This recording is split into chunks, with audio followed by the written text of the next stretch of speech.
Welcome to Dyscalculia, a podcast for parents and educators about the best way to support kids living with learning difficulties. I'm Bill Hansberry. And I'm Michael Shanahan, and today we're talking about dyscalculia, or dyscalculia.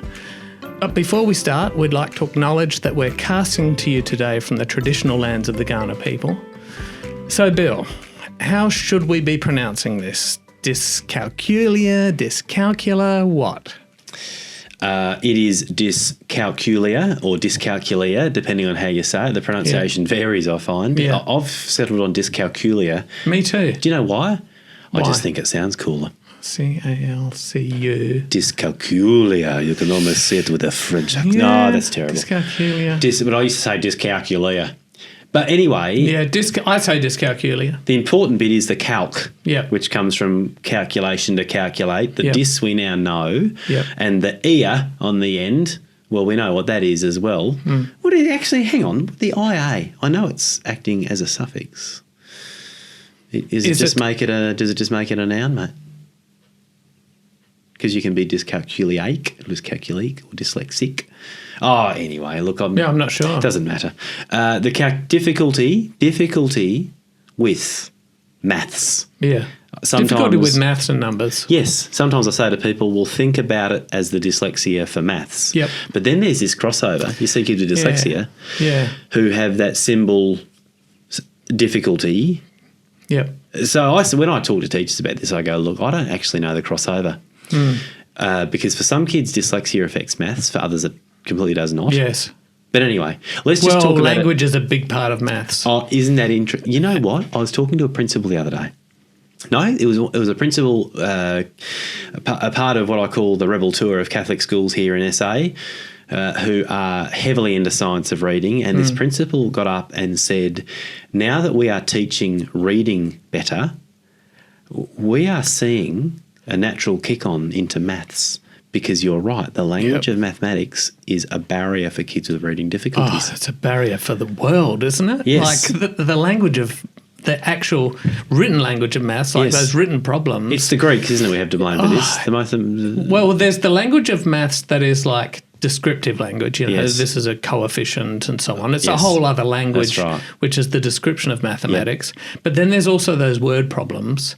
Yep. And just the way, and not even word problems, just the way problems are worded or questions are worded are some of the most difficult sentences to understand. That is so from interesting a literacy perspective. Yes.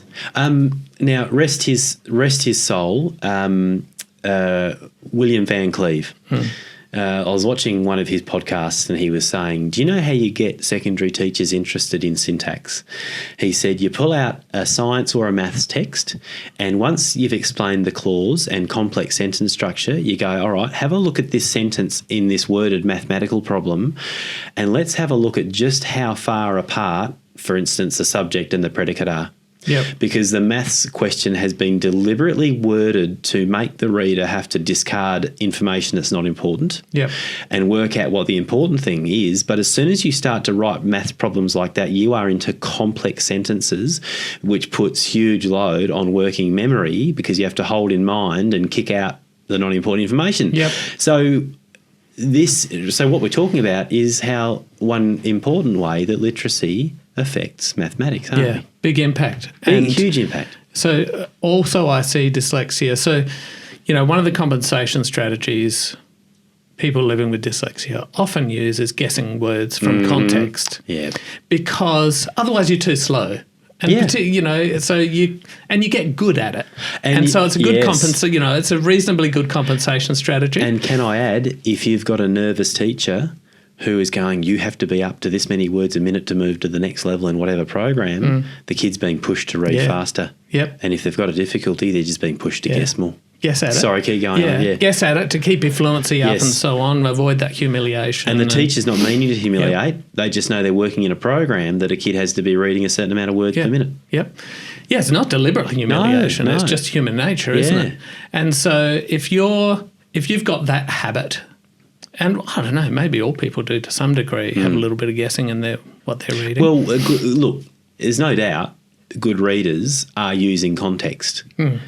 But if we strike an unknown word, we are back into decoding. Yeah. We're not guessing unknown or not yet seen words by context. Yeah. That's the crutch of context. That's what we don't want kids doing.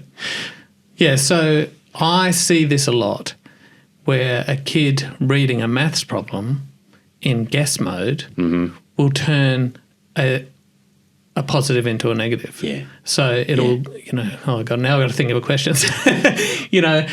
Which block, which bucket has the most in it might be the question. Yes. And a kid might read that as the bucket has the most in it. Gotcha. Yep. And then they look at it and they go, what? I don't understand this. Yes. Skip it. Move on to the next one. That was just a statement of fact. The bucket has the most in it. And then the answer might be yes. Like, I agree. I think, but you know what I mean. Yeah, like I do. Yeah. A simple little guess. Yeah, this for that. One or little this. change Yes, right. in what you're reading. Yes. If you're guessing, can completely flip a problem or completely mess it up. Now, if you're reading a story about, someone walking down the street, you substitute this for that. It doesn't walking for skipping, running, jumping. Yeah. It doesn't really change the outcome. You still get the story, you still get the meaning. And that's right. You could answer a comprehension question. Well, the child is walking instead of was. Yeah, you're right. Yeah. But if the word you flip is the cornerstone to the question, if Correct. it's how many and you it is game read over it as for that something question. else, then you're totally lost and you go into panic mode. Yes. Because you read that question incorrectly. Yes. You don't know that you've read it incorrectly. No. You look at the problem and because you're trying to solve a different question, you go, I have no idea. No. I don't understand this. Go into freak out mode. Move on to the next question or start saying to yourself, I'm no good at maths. I'm done. So I reckon that's one impact of dyslexia on maths, the simple reading component. There's no doubt. No, and any teacher will tell you as soon as they switch over into worded problems. And by the way, just as an aside, you've come across Singapore bar method? Yes. Yeah. What a powerful way to get kids to understand what to do, but that's based on the fact the kid can still read the question. Yeah. But anyway, worded problems cause issues for all kids, not just kids with SLDs. But okay, so that's difficult. And I think while we're on it, I think it's a reasonable adjustment. Yes. Say you're doing a high stakes exam, like a Year 12 exam. Yeah. To have someone read the question for you. Thank you. Couldn't agree more. Because otherwise I'm not testing your mathematics, I'm testing your reading. Go figure. Yeah. It's a no-brainer, isn't it? It is. Yeah. And so I would take advantage of all of those compensations if you can, because even if you don't use them, they're still there for you in those high-stakes situations. And I find, and this is if you're a parent of a youngster who had the school is saying use these accommodations and the kid's going, no, I don't want it because it's cheating, just get them to listen to us. Here's the message.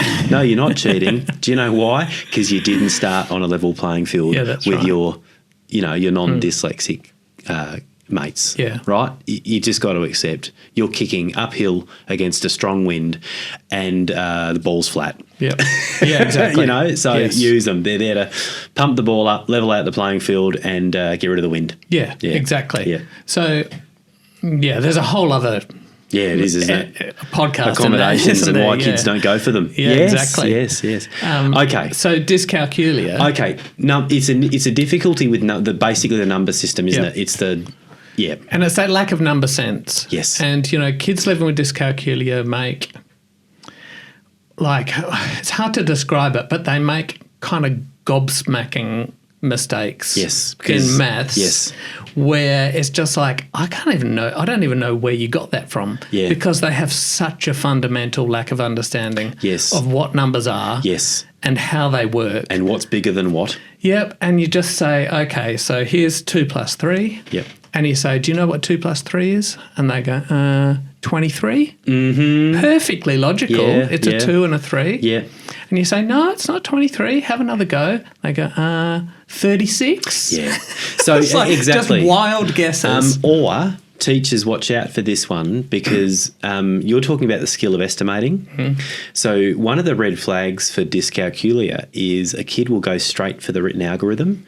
So you might say to them, Michael, can you estimate 35 plus 22? Yeah. Now, if you've got number sense, you can go there, right?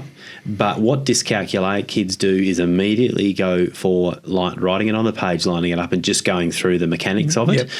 Because if you have dyscalculia and you don't get magnitude of number, you can't estimate well. That's you right. can't estimate. Yeah, and it's one of the tests for dyscalculia is subitizing. So subitizing is your ability to look at a group of something, and a group of dots, and roughly know how many are there. Yep.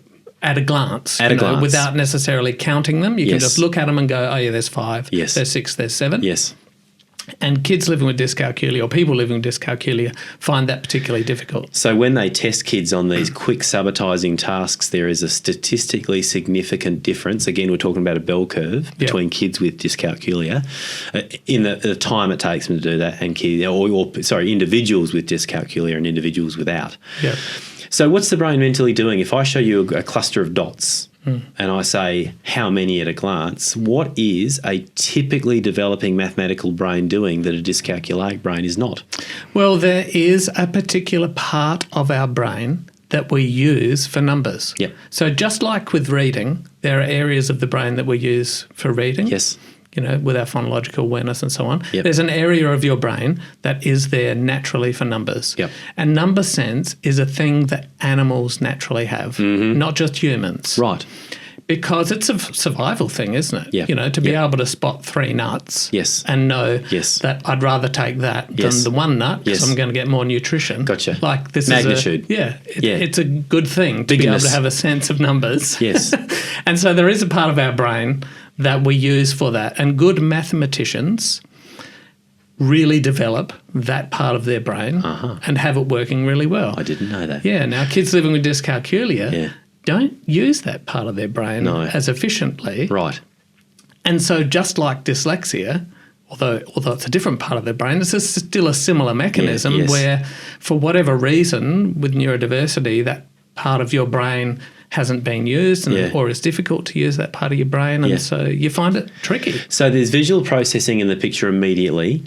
So a non-dyscalculate brain looks at a cluster of numbers and can immediately spot an arrangement that looks like 2 and 2, even though they're a bit out. So they go 4, bang.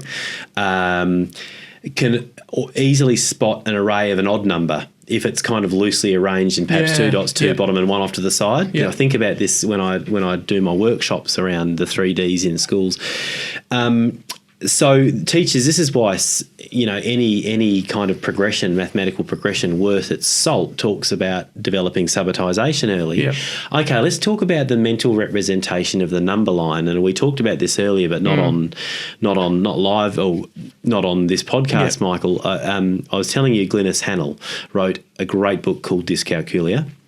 And she stressed that the research tells us that part of dyscalculia is a poorly represented number line. So basically being able to, not physically see a number line, but mentally conceive of a number line in your head, which automatically lets you know what's bigger than whatever. So if I quickly say to you, Michael, 2 numbers, I'll tell you 2 numbers, you tell me which one is bigger, 7 and 12. Now, if you think about that, you need to, somewhere along that process, mentally conceptualise this number line and see 12 further on than 7, don't you? Yes. And if you can't do that, you're in trouble.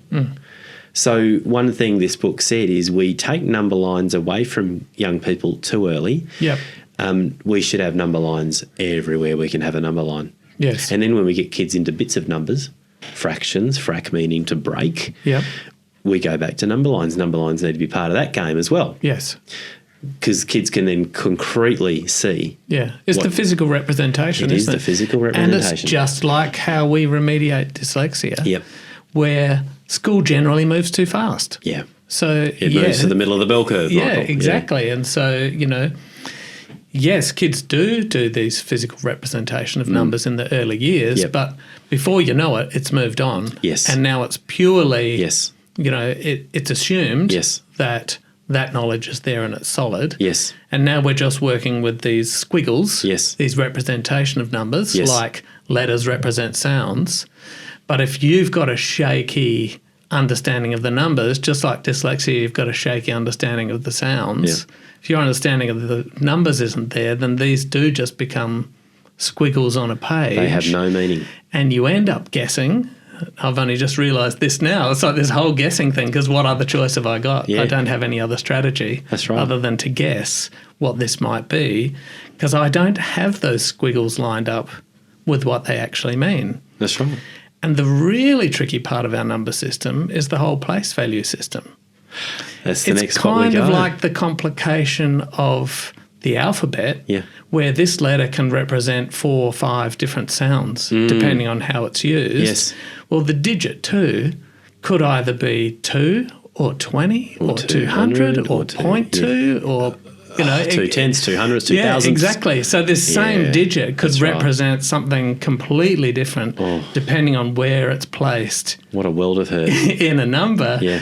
And so unless you have that explicitly explained and concretely explained, so not just conceptually explained, but you actually get out counters, Yes. beans, blocks. Yes. You show how it works. Yes. You talk about this concept of value, that a digit, say the digit 2, could have a different value depending on where it is in a number. Now, what is this value thing? Like if someone doesn't actually explain to you what value means in that context, then how is the number system going to make sense? Absolutely. So I think there's these fundamental things that kids need to understand. And, you know, just like dyslexia, a lot of kids just understand them intuitively. Yeah. You know, the exposure that they have to those physical representations is enough for them to make those links. Oh, Michael, I'm just But thinking. if it's not enough, then you got to go back there and do it. So now, to add to my teacher guilt, I can recall in my classroom teaching days, what an awful teaching of reading and writing and spelling I was, and I can now add maths to that because, look, a victim of my training, number one. But yeah, here we go. So it's pretty popular to teach math through discovery, or inquiry. But what you're saying to me, Michael, Tierney Kennedy, incredible in this space, right? A lot of schools are working with Tierney Kennedy. He talks about misconceptions in mathematical process, things that kids misconceive, get wrong. And you're just talking to me about, you know, where a number sits in a number. It is a hotbed for misconception, isn't it? If we move kids on from renaming, we used to call it carrying or regrouping, but I don't believe long enough is spent on that. And you know, as you were talking, I was thinking, I don't care whether you teach high-level high school maths or you teach reception.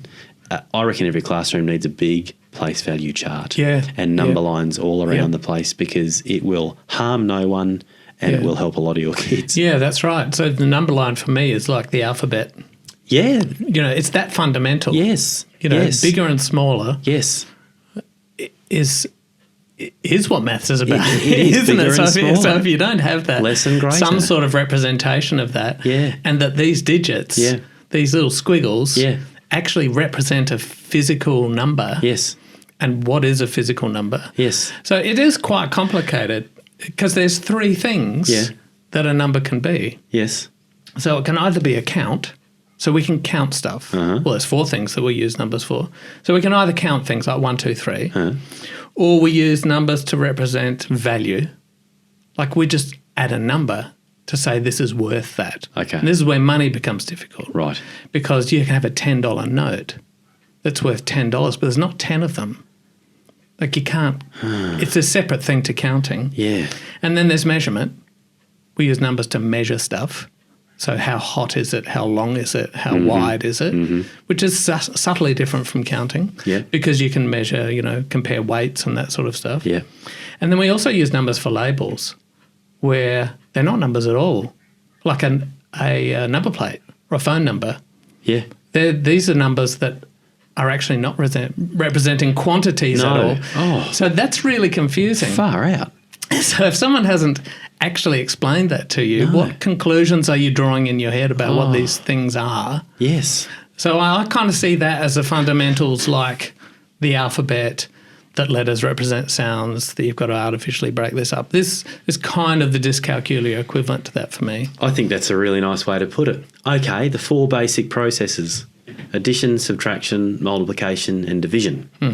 Because this is another thing. If we've got a student, well, all students, but dyscalculate kids have all sorts of misconceptions about what it is. Well, adding's not so hard to conceptualise, but then it is quite complex when you look at it.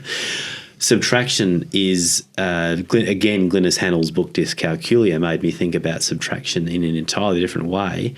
And she explains that it's not enough to talk about it as perhaps the inverse of addition. And then there's multiplication, which is like the cousin of addition. It's just the repeating of addition. And then one of my biggest takeaways from this book was thinking about division as repeated subtraction. Yeah. Because division is the most, and I'll stick my hand up here as well as guilty, the most poorly taught of the 4 mathematical operations, because you can talk about it as sharing, grouping, and now you can conceptualise it as the repeated subtraction of a particular number right down to 0 if that's where we're stopping.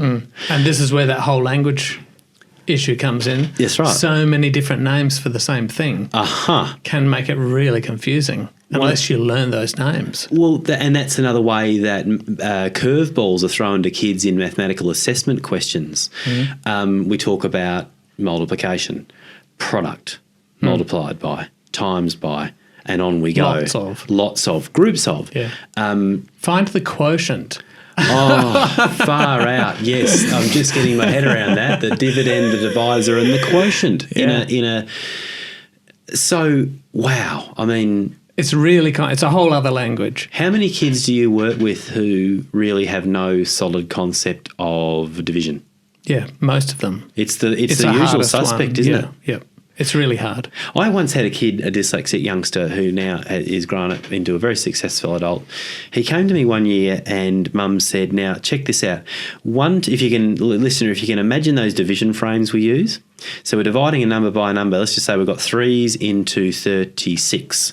So the 3 stands, and then there's like a curved line that looks like the outer bracket, and then the line across the top. So one teacher had got the division frame to be the curved smiley line in across the top where the answer went on top. Next teacher had a different looking division frame which was just 2 right angled lines. And this threw Josh out. He thought he was dealing with a completely different operation. Because it wasn't curved. No, that's right. It looked different. Yeah. And this was fixed. This was a great teacher. This was fixed by an email to the teacher just going, need you to be aware that for Josh, he thinks he's dealing with something different. Yeah. Can he continue to use that curved line, which sits to the right of the divisor? Is that right, Michael? Don't ask me. The dividend is the number that you are dividing. That sat to the right of the divisor. Can it just be the curved line? Because Josh reckons this is different. Yeah. But you don't think about that, do you? No. Like, you don't those think that tiny such a simple little thing can things, throw a kid. because we take it for granted. That's right.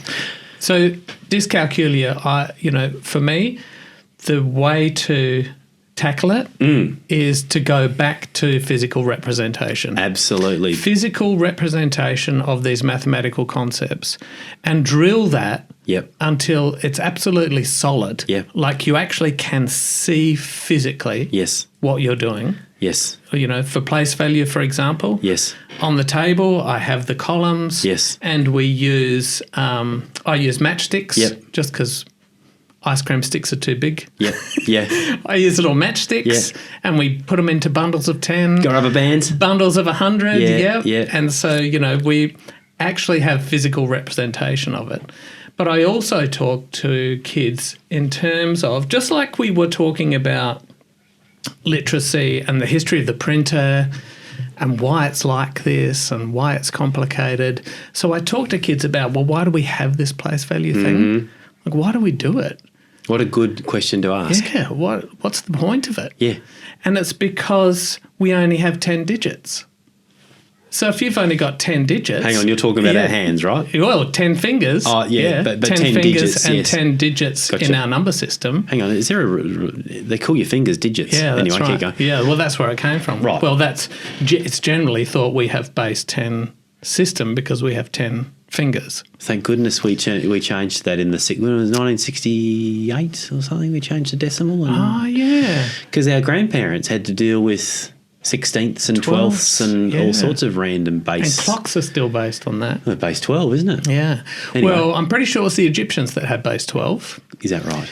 And where base 12 comes from is the joints in your fingers. It's still based on finger counting. Get out of here. Still based on finger counting, but they use their thumb. Check this out. 1, 2, 3, 4, 5, 6, 7, 8, 9, 10, 11, 12. Now, what Michael's just done, Finger because segments. you can't see it, is he's started off by touching the top of his thumb to his index finger. That's 1. Then he's moved his thumb down to his first joint on the index finger, 2. Then moved thumb to the next joint, 3. And then moved to the next finger. Mm-hmm. Tip of the next finger, 4. First joint, 5. Second joint, 6. Anyway, keep going. Yeah, just so that whole number system's based on 12. because of the hand. Because of the hand.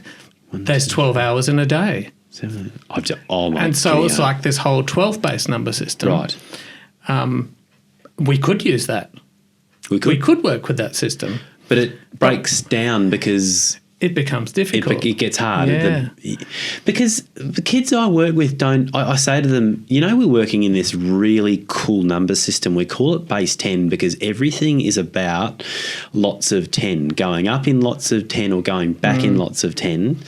And your grandparents probably had to deal with a system that didn't do this.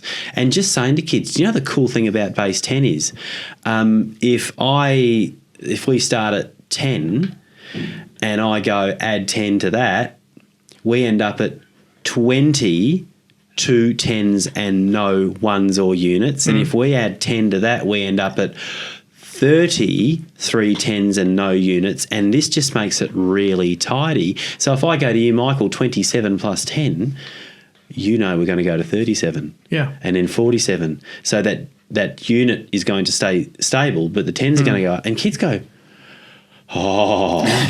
It's a beautiful system. Because if you work base 12, both of those values are going to change, aren't they? Not just one of them. Yeah. Oh, gee, I put that poorly. No, But it was beautiful. Oh, was it? So Thank you, sir. I explain that to kids and I go through an exploration of that. Right. And I even sit down with them and try and come up with a number system. Like, let's forget about 10 digits. Let's look invent one. at these beans and say, how could we count them?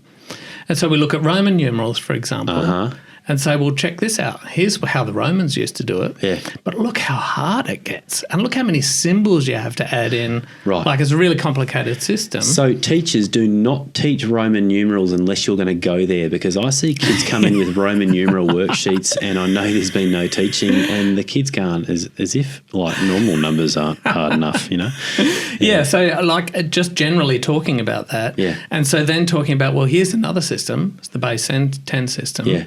With place values. Yeah. Here's how this system works. But they're all just systems. Yes.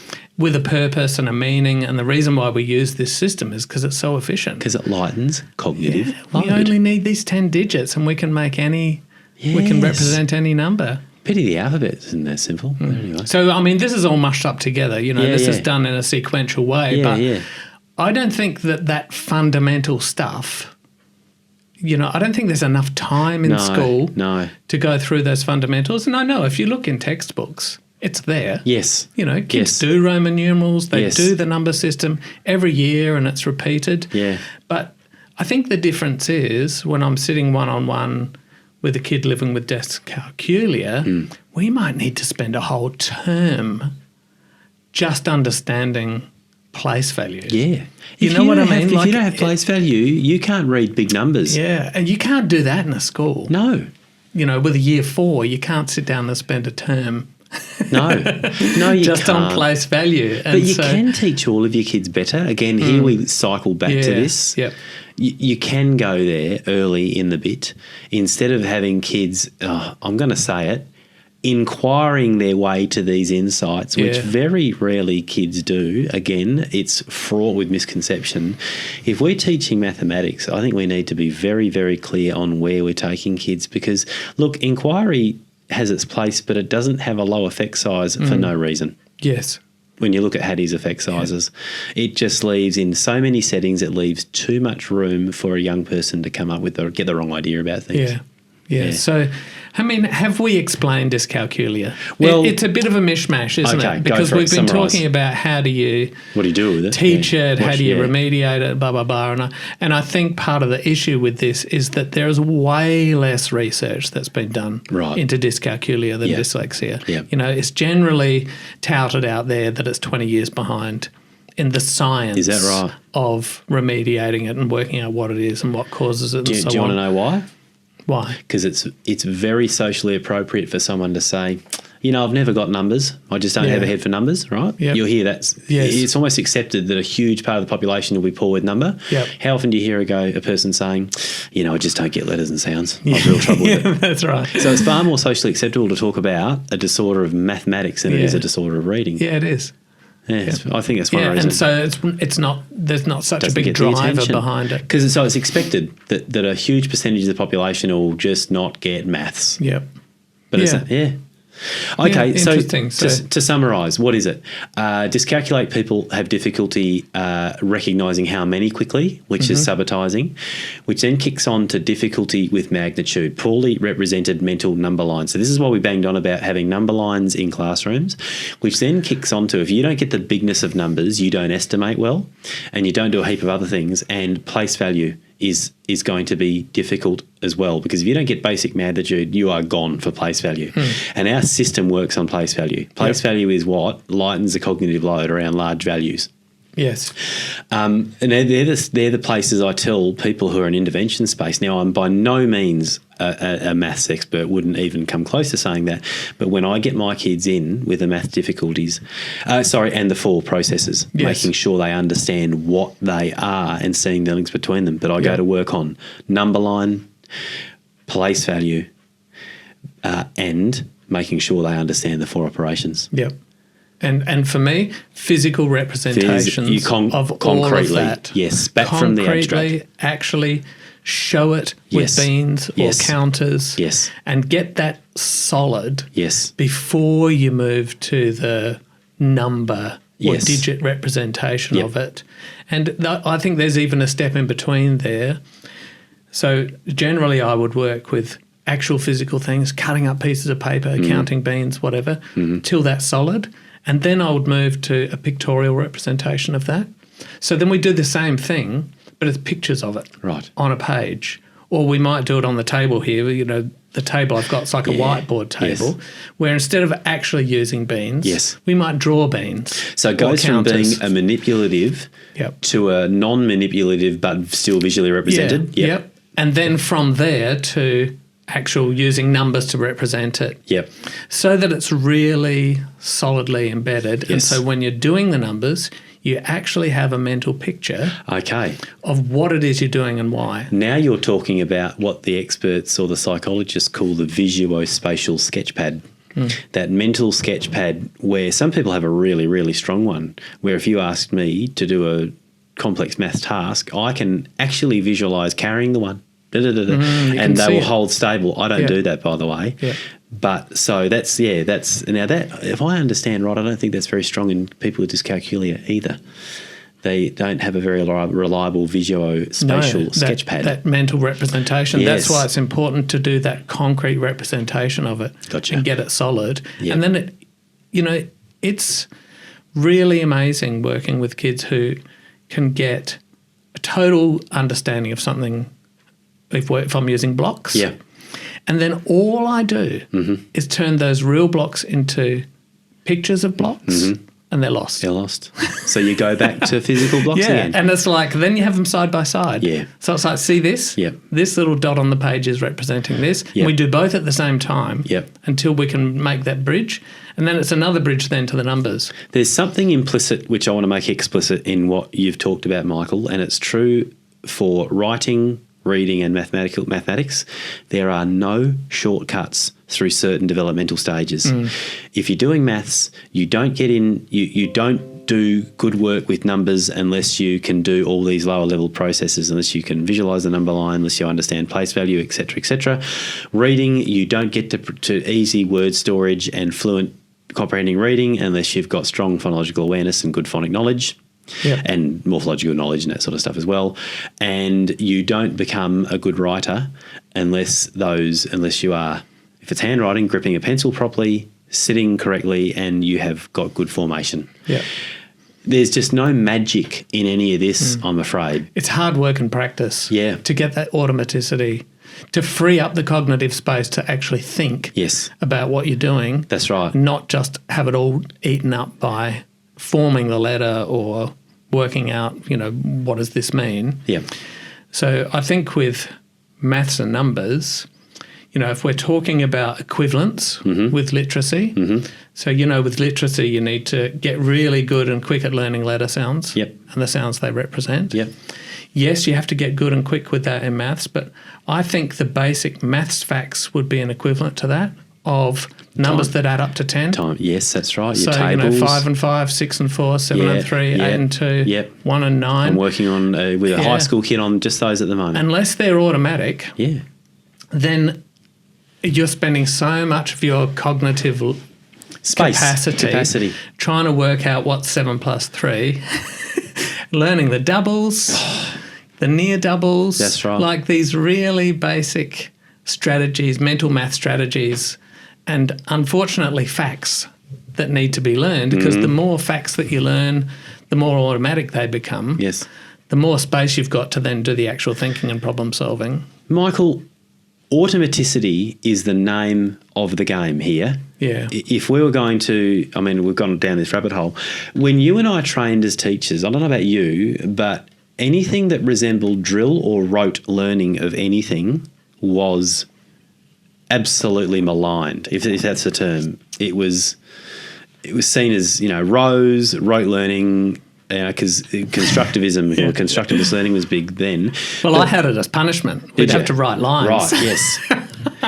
What we are talking about is a reconceptualising of this multiple repeated exposure stuff, this high-frequency practice, this review, as a process by which a learner makes certain processes automatic. What's the other term? Precognitive.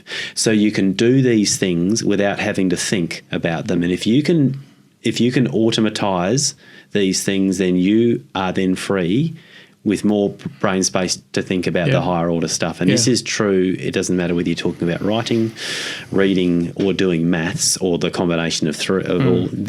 We must have certain tasks automatized and bedded down, because working memory is a finite resource. Yeah, for everyone. That's interesting you say that was your experience when you were a teacher, because mine was the opposite. Right. But mine was the opposite because I studied as a PE teacher. Well, so did I.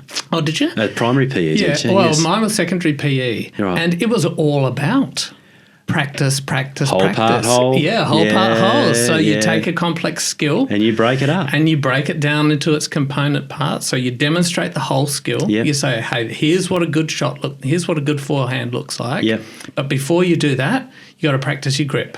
Your backswing. Here's your grip. Yes, that's right. So let's practice picking up the racket 50 times until you're picking it up and you've got your grip right and you know the feel. Continental grip. Yeah, that's right. See? And now you got to practice just the backswing part of it. Yes. So in physical education, we absolutely don't shy away from the drilling. No. To become automatic, because we know it's essential. Yes. Because you've got to get to the point where your forearm or whatever, your forehand or whatever it is automatic. Yes. Because otherwise you've got no brain capacity to be looking at where your opponent is or what's the strategy. Yeah, that's right. Yeah. So PE teachers listening out here, you've got a lot to offer.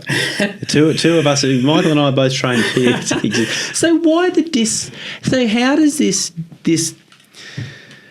break occur in schools? PE teacher understands you take a complex skill into its parts, yet in the very same school, we've got a less trained teacher of literacy getting kids to guess at words from context and magically store them. Maybe it's because it's a motivation thing, like trying to keep kids interested and keep their attention. I think that can be a culprit. And so you vary it, and you don't want to. That repetition's boring, and it's hard to manage a class who doesn't want to do the repetition. Which is a myth, by the way. The classes I see using models of explicit direct instruction or direct instruction, these are some of the most engaged kids I've seen. Mm-hmm. Teachers go, I thought this would bore them. They love it. Do you know why? Because they can do it. Because we teach it well. But anyway. Interesting. See, and I also trained to be a drama teacher. Right. And if you think about drilling there. I mean, well, that's a rehearsal, isn't it? My word, Like, it is. I learn my lines Through multiple exposure. and every movement and every step that I'm going to take in a Going play over and over it. is rehearsed and rehearsed and rehearsed until it's so automatic. Yeah. I don't have to think about it anymore. So now I can act. I can now concentrate on thinking that sad thought to cry when I have to cry. Yeah. Or I need to pick up the pace or whatever. Because it frees up. That's why, you've got to do that rehearsal. I think it's the same thing. That's why I think people don't learn differently. This is the process, isn't it? This is how you learn skills. Michael, we have gone to places we did not anticipate here. So, listener, you got more than you signed up for, because we were just supposed to be talking about the names or the labels that we give learning differences, difficulties, disorders, or disabilities, but look where we went. For no extra cost.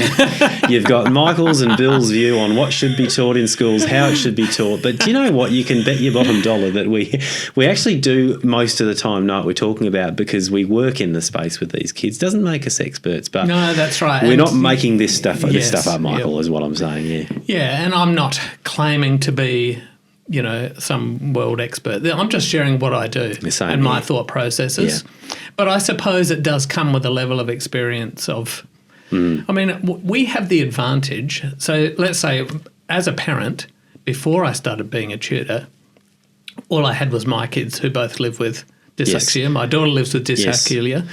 This is how I got into it. Your sample size of N equals 2. Yeah, and so it's easy to think, okay, well, that's typical. Yeah. But I've learned so much now, seeing lots and lots and lots of kids and realising how much nuance there is to it, and how there are differences and how no two kids are the same. No. And while, I say, here's my approach and this is how I do it, actually I do it differently for every kid, because there isn't a formula to say, well, do this and it's going to work, because every kid's different. But there is a progression that's common. Yes. Absolutely. Because there is a quantifiable set of skills that you need. You just learn different ways to put things, don't you? Yeah. Different ways to present it. Yeah. You need to go slower with some kids. Yes. Some kids will get bored if you go that slow. Yeah. That's right. It's a whole, so you can't just say do it like this. No. Well, like you say, you can. And they go, why? You go, because I'm really smart. And you wink at them and you hope they believe you. Because I've made all the mistakes. That's right. My experience is that's not going to work. Yeah. But, mate, you feel free to work it out for yourself. It's just going to take us a few weeks. Yeah. Well, is there anything we've missed, Michael? Or I don't think so. Should we wrap it up there? I reckon, in summary, it's complicated. Yes. And difficult to define. And just when you think you got your head around it, you haven't. Yep. Something new comes along or some new experience happens. And because it's complicated, I think as a parent or a teacher, it's quite scary. It is. And it's like, we all want to do the best by kids. Absolutely, we do. And it's like, you think of the busyness of a day and how much time have you got, and how do I learn all this stuff, because it's such a whole new world. Yes. Because if you don't know someone who lives with a learning difficulty or have one yourself, it really is a whole new thing. It is. And look, that makes me think, number one, because we all so desperately want to help kids, I just want you to think about this. You may have picked up bits and pieces, and we always go, I'm going to go away and do that. But listen, if there is something you picked up from our conversation, just change one thing, because we all know what happens when we make a promise to all of a sudden run 10 Ks a day, drink no red wine and give up chocolate all at one time. We end up doing none of that. So manage your own cognitive load if there's something in this. Teachers, don't do anything and mull on it. Parents of kids with learning difficulties, you need to understand, I think, to go easy on us educators, because we don't know what we don't know. But it doesn't mean you don't push. And when we talk to Dr. Sandra Marshall, we're going to get into parent advocacy, aren't we, in an upcoming podcast? Yes. Well, actually, it's our next podcast. We're talking to Sandra Marshall. That's good to know. Well, that's really good to know. So Dr. Sandra Marshall is the president of Code Red, probably the eminent Australian group that have advocated for people with dyslexia and getting some change. And I tell you what, Michael, if there's anyone that balances that kind of pushing or supporting the slap and soothe, as I like to call it, it is Dr. Sandra Marshall. She is a force to be reckoned with, but very fair and reasonable at the same time. And I think that's why Dr. Sandra's work and the work of people who have been wrapped up with Code Red have got us so very, very far in this country. Yeah. I can't wait to talk to her, because as a parent, this is what you want to try and do, isn't it? Yeah, you want right. to advocate for your kids, but how do you do it? Particularly if you don't even know how the education system works. So I'm really looking forward to that one. Yeah, me too. So, like always, thank you for listening to us. And again, we always end with this, but we do sincerely hope we were helpful and not awfully misleading. If you want to check out the references or follow us on social media, visit dyscastia.com. That's dyscastia.com, where you will find more information and our other episodes. So let's hold on for next week, Michael, when we have the incredible Dr. Sandra Marshall with us. I'm looking forward to it. Thank you very much, Bill, once again. Thank you very much, Michael. See you later, everybody. See you, everyone.